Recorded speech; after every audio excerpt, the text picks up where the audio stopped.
Добрый вечер. Вы смотрите информационный выпуск сегодня. В начале о главных событиях 17 мая.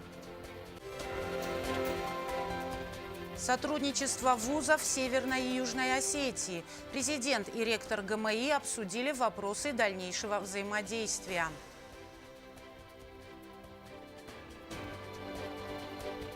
Замена кровель. Единая Осетия продолжает оказывать адресную помощь жителям.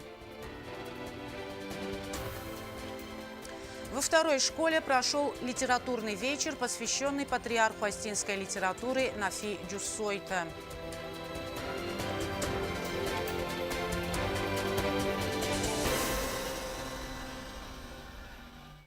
Сотрудничество образовательных учреждений Северной и Южной Осетии обсудили во время встречи в Схинвале президент Анатолий Бибилов и ректор Северо-Кавказского горно-металлургического института Юрий Дмитрак.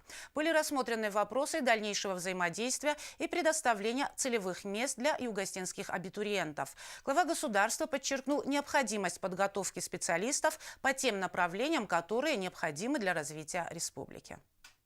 Предоставить возможность учиться тем специальностям, которые больше востребованы в Южной Осетии. Главная цель приезда ректора Северо-Остинского горно-металлургического института Юрия Дмитрака в нашу республику. Сегодня его принял президент Анатолий Бибилов. Он поблагодарил ректора за внимание к нуждам республики и отметил, что со своей стороны будут дальше развивать связи и в области образования, и в области культуры. И то, что вы приехали, это говорит о том, что проявляется интерес и к нашим студентам, соответственно, студентам, нашим ребятам, которые завтра связывают свое будущее с учебой в высших учебных заведениях Республики Северная Осетия и Российской Федерации в целом, но территориально и Северная Осетия, Алания. Ну и то, что есть обоюдная заинтересованность в этом взаимодействии.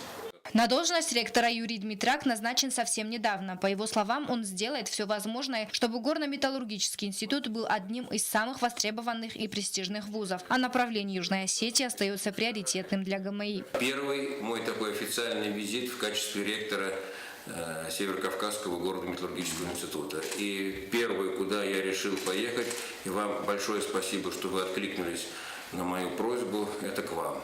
Потому что, это две родственные республики, у нас действительно... Это одна республика. Это одна, конечно.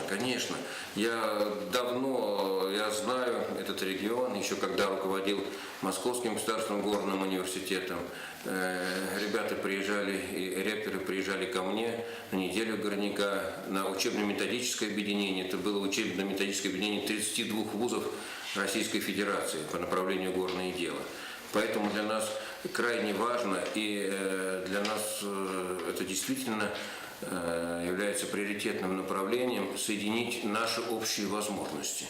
Юрий Дмитрак отметил, что важно обмениваться опытом. Уже в конце каждого учебного года будет вестись соответствующая работа с учащимися школ, чтобы помочь им расставить правильные приоритеты при выборе будущей профессии. Эти специальности, которые аккумулируются, в принципе, в Министерстве образования по тем запросам, в Министерстве ведомств, которые у нас есть, по этим специальностям у нас действительно дефицит, и мы бы хотели, чтобы больший акцент в нашем взаимодействии, в подготовке специалистов, мы акцентрировали, больше акцент делали на этих специальностях, которые, я уверен, что будут подавать и Министерство образование уже как субъект, который все это собирает, и, соответственно, те министерства и ведомства, которые у себя проводят анализы и уже выходят с приложениями, какие же специальности конкретно им необходимы. В мере на те специальности, которые у вас являются наиболее дефицитными и востребованными, мы не претендуем, мы расходимся по многим специальностям, а это еще раз говорит о том, что мы могли бы предложить вашим детям те направления услуг, которые не закрываются в вашем университете. Я уже не говорю про научные направления. Здесь очень большой пласт сотрудничества. В конце встречи Юрий Дмитрак передал Анатолию Бибилову текст обращения с перечнем квот, которые уже обговорены с Министерством образования, чтобы президент при необходимости внес свои коррективы. Юрий Дмитрак также отметил, что планируется возрождение военной кафедры при ГМИ с учетом и Южной Осетии. В конце встречи Анатолий Бибилов вручил ректору монету с изображением святых мест Южной Осетии. Агунда Губозова, Регина Черткоева, Аида Кочева. Информационный выпуск сегодня. И сегодня же ректор ГМИ Юрий Дмитрак встретился с выпускниками школ Южной Осетии. В ходе встречи он рассказал о факультетах, после окончания которых можно получить востребованную профессию. Было отмечено, что институт готов предоставить будущим студентам все возможности для обучения. Тему продолжит Роза Тедеева. Для Северокавказского горно-металлургического института стало доброй традицией ежегодно в конце учебного года встречаться с выпускниками школ Южной Осетии, рассказать о вузе и пригласить желающих поступить именно к ним. Встречу руководства ГМИ с выпускниками посетил глава государства Анатолий Бибилов. Президент выразил уверенность, что в стенах ГМИ студенты получат достойные знания. Ведь выпускники этого вуза всегда были ценными кадрами. И сегодня многие из них занимают руководящие посты в самой Северной Осетии и в различных предприятиях Российской Федерации. Ежегодно в конце учебного года перед выпускниками встает вопрос, куда поступить, какую выбрать профессию. В этом вопросе, по мнению президента, родители должны помочь своим детям выбрать перспективную и, главное, востребованную профессию. Каждый ребенок должен будущую свою профессию выбрать сам.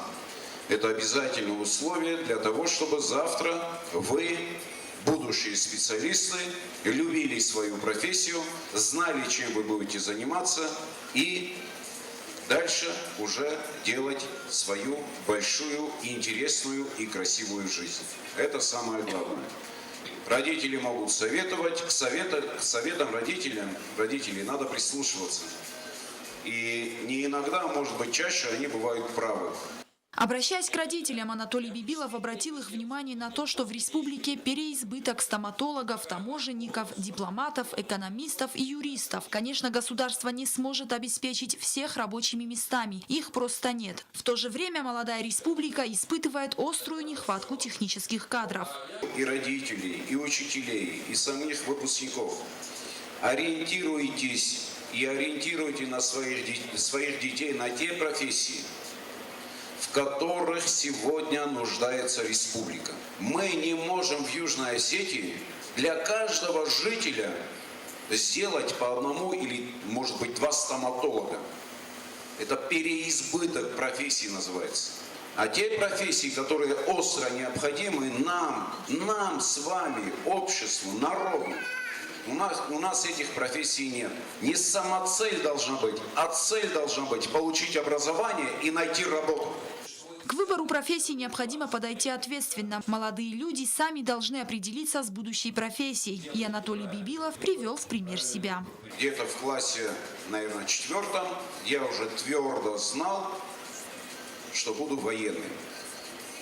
И никто меня не мог переубедить, никто мне не мог сказать, что для тебя там какие-то гуманитарные профессии будут лучше, или точные науки будут лучше. Я для себя определился, где-то в 4 классе, что обязательно я должен поступить в Суворовское училище, обязательно я должен закончить воздушно-десантное училище и служить Родине. В принципе, что я и сделал. В настоящее время в Северокавказском горно-металлургическом институте учатся более 150 студентов, выпускников школ Южной Осетии. 35 из них учатся на хорошо и отлично. Министр образования Наталья Гасиева выразила благодарность студентам, которые достойно представляют систему образования Южной Осетии. Мы не только рады вас встречать, но мы еще рады получать от вас информацию о том, что выпускники юго-осетинских школ достойно представляют систему образования в ВУЗе Северокавказский горно-металлургический институт. Спасибо вам, ребята, те, кто там учится, те, кто с гордостью говорит о том, что он является выпускником юго-осетинской школы. Лучшие студенты ГМИ сегодня были отмечены специальными грамотами. Ректор института Юрий Дмитрак отметил, что вуз является самым крупным горно-металлургическим вузом в стране. Кроме этого, он является старейшим техническим вузом Российской Федерации. Ему 87 лет. По словам ректора, институт готов предоставить будущим студентам все возможности для обучения. У нас представлен весь блок специальностей, абсолютно весь. Несмотря на то, что у нас есть бренд ГМИ, Горно-металлургический институт, у нас есть, понятно, что у нас есть горный факультет, у нас есть металлургический факультет, у нас есть два очень сильных IT-факультета. Посмотрите, какой тренд сейчас в стране идет, да? И мне выгодно вас принять за деньги. Я буду зарплату своим преподавателям платить. Но на сегодняшний момент у нас 700 бюджетных мест.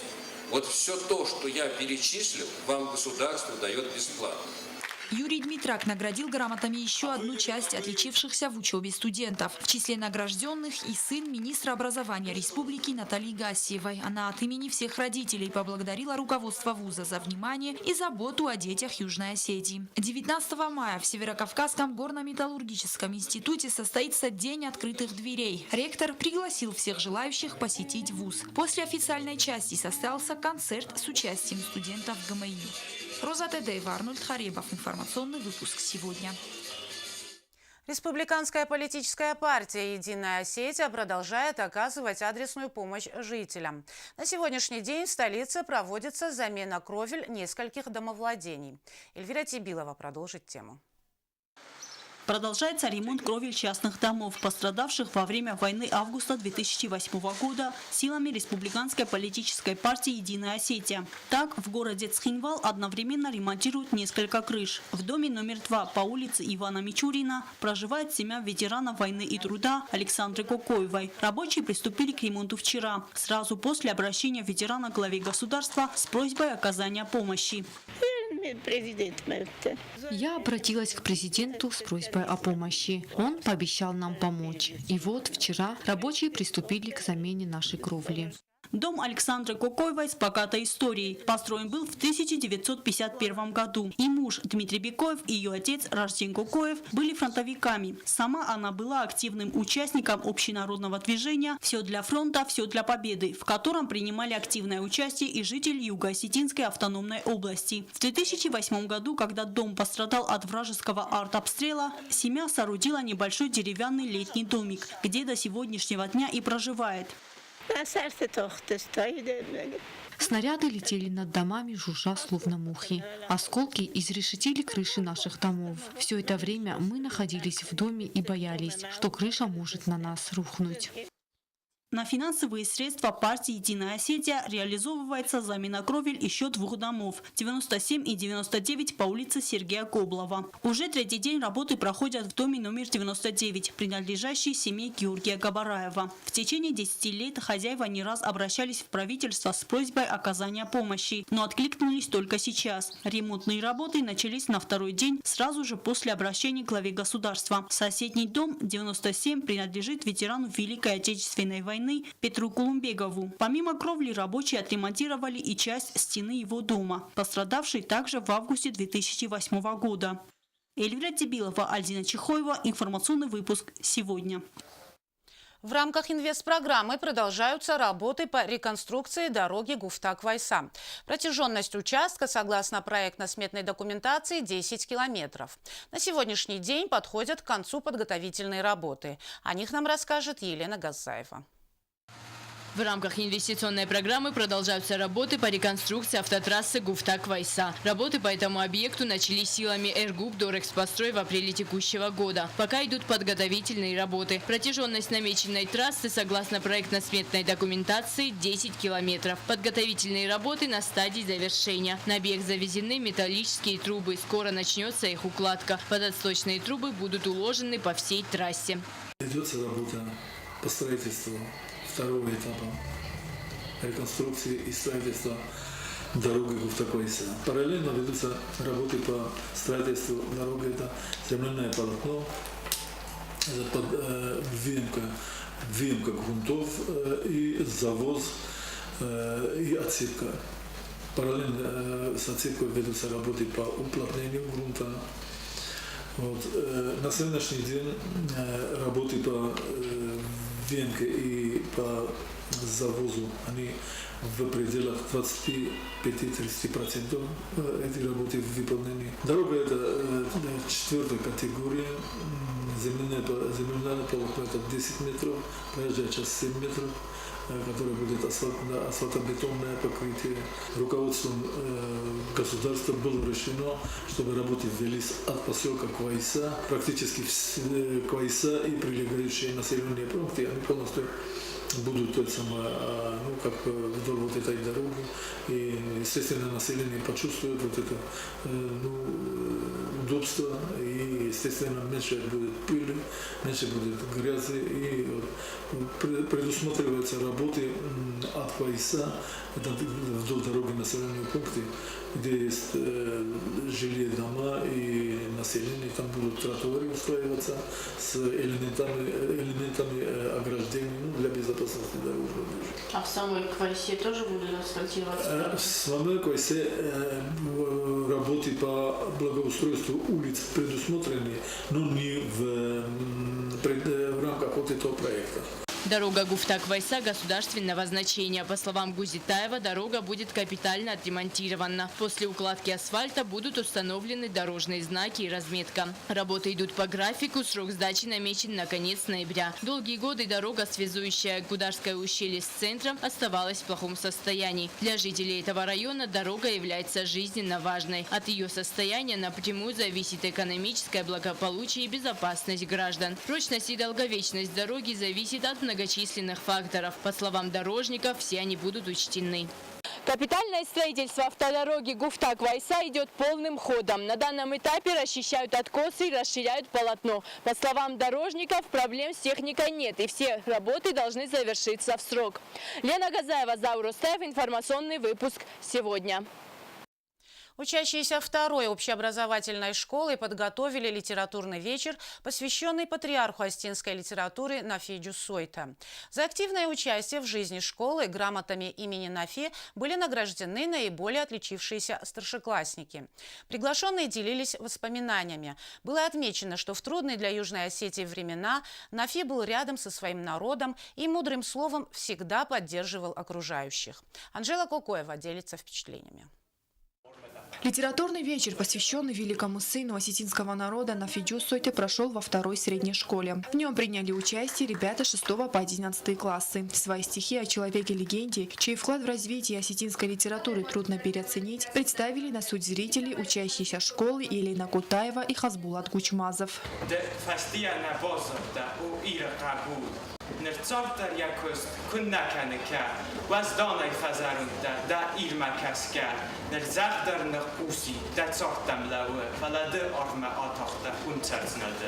Декламировали стихи на осетинском языке. Школьным танцевальным коллективом под руководством Майи Четтюн исполнялись хореографические постановки, делились гости и личными воспоминаниями о Нафи Джусойте. В трудные для Юга Осетии времена Нафи всегда был рядом со своим народом. Он никогда не выезжал из республики в целях собственной безопасности. Своим мудрым словом всегда поддерживал окружающих. За активное участие в жизни школы грамотами имени Нафи Джусойте были награждены наиболее отличившиеся ученики 11 класса. Один из победителей игры в свое время Зондыкова. Радик там держать и в дальнейшем тоже. Грамоты имени Нафи Джусойте выдаются в первый раз. По словам директора школы Ольги Михайлиди, теперь каждый год этой грамотой будут поощрять особо отличившихся учеников. За высокий профессионализм была отмечена и методист Министерства образования Эмма Алборова. Выдающийся осетинский писатель и общественный деятель Нафи Джусойте скончался на 92-м году жизни в 2017 году. Он внес весомый вклад в становление современной осетинской литературы. Его труды будут служить будущим поколениям. Анжела Кокоева, Арсен Гасев, информационный выпуск сегодня. В эти дни в республике проходят мероприятия, посвященные Дню осетинского языка. В Цхинвальском районе состоялся вечер, где присутствующих порадовали звуки осетинской гармоники, стихи осетинских классиков, танцы, инсценировки на родном языке. Величественно прозвучал гимн нашего государства, и началось мероприятие, посвященное Дню остинского языка. В средней школе села Хитагурово Цхинвальского района сегодня можно было посмотреть хореографические постановки, послушать стихи остинских классиков, насладиться профессиональной игрой на гармонии музыканта Сармата Кабисова. В каждом звуке, в каждом слове ребята старались передать свои чувства, любовь к родине, к родному языку.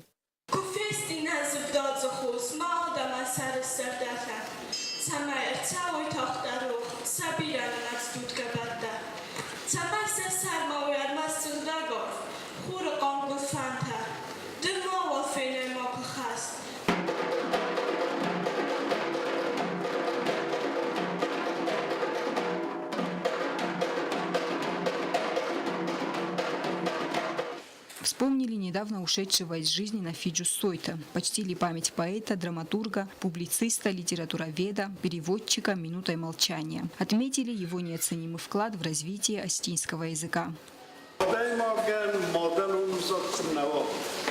Бессмертие народа в знании родного языка. Если у нации есть язык, то представители этой нации должны любить, ценить и всегда поддерживать друг друга. Народ называется народом благодаря своему языку, своим традициям и своим обычаям, отметил заведующий кафедрой остинской литературы Юго-Остинского госуниверситета профессор Гацир Плиев. Наш народ считается одним из древнейших на земле, а у древнего народа бывает богатый язык, богатая культура. Много веков прошло, и вся эта красота дошла до нас. И мы не должны забывать все, что оставили нам наши предки, мы, в свою очередь, должны передать младшему поколению.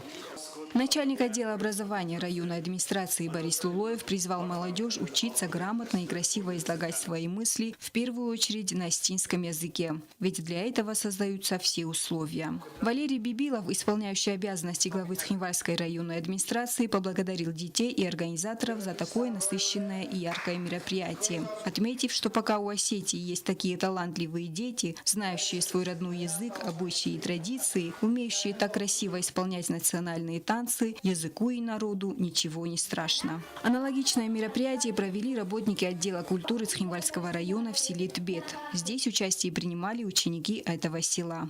Эмоциональное значение сегодняшнего праздника трудно переоценить, ведь все мы знаем, что без языка нет и нации. Сима Техова, Ида Кочьева, информационный выпуск «Сегодня». Ну а далее прогноз погоды на завтра, 18 мая.